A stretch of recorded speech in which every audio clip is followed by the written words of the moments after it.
Okay, back with part 3 of this ill-fated endeavor. And I say ill-fated mostly because I'm just dropping stuff and everything, and because I'm not good at videoing things. So, here comes the part that's actually kind of tricky to me. Sorry, it's just getting a little bit of solder out of here. Side note, if you have solder just laying around on your soldering board, it can attach itself later on to other projects and be like, ha ha ha ha ha, now I don't fit right. Now I'm all covered in goop. I'm covered in goop that is now chemically bonded to some other goop. So there are a couple ways you can do this. My preference is to come in and just actually hold it literally right there while I solder. There is a device called a third hand. It hates you and it does not want you to be happy. I think I can probably just flux this again. My liquid flux that's right off screen. I think it's off screen anyway. Yeah, it is. I'm going to show you my method because to me this is the much easier method. I'll show you what a third hand is.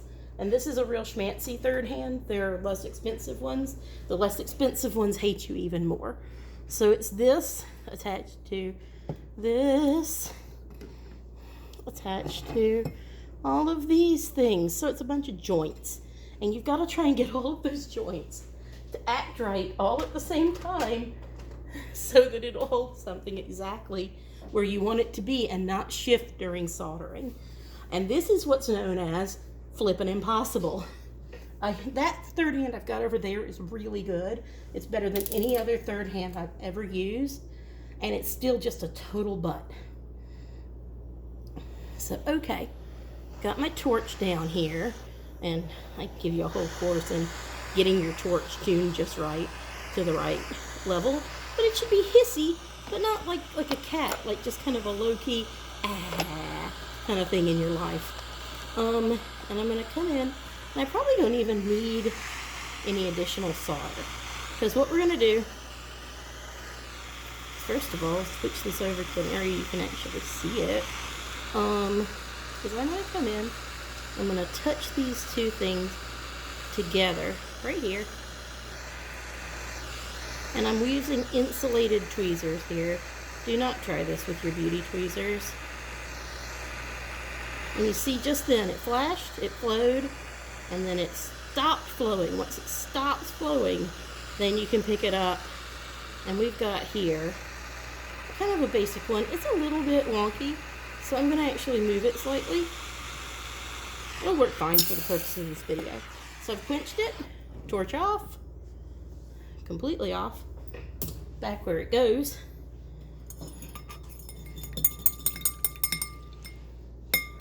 Now, that was the sound of me getting it wet so that it would be all set. This is not a beautiful job. This is not a professional job. This is a I'm not good with video, oh no, what is happening job. Normally what I would do next is go ahead and pickle it. And pickling is any solution where you've got like kind of an acidic situation going. There's something called pH down a lot of people use. Or like citric acid. Personally, I use something called Sparex, which is probably more old school and also probably one of these things that will eventually kill you just from years of working with it, but whatever. So right now, here I've got a very dirty but soldered splint.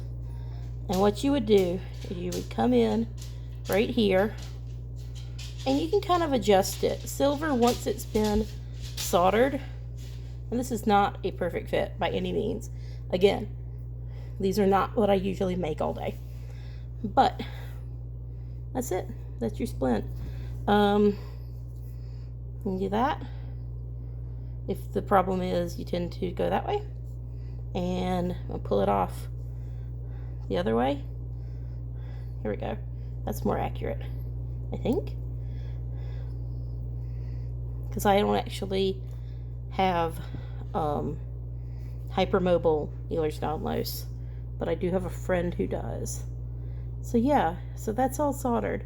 And from there are a bunch of different materials you can use to start cleaning these up, prettying them up, that kind of thing. You could get really deep into it if you wanted. What I'll say is there are these 3M sanding pads that you can get. You can get them right off Amazon, where you can really clean up that kind of gross join that I made. And again, I promise I do actually know how to silversmith. I do this all day, every day. But what I don't know how to do is videos. But yeah, so the sanding pads come in levels like 1 through 9. They're all in different colors to help you remember which ones are which. And also I wrote the numbers on the sides. So, but yeah, that's it. That's your splint. You can't go any further than that at that point. Hooray! Thumbs up.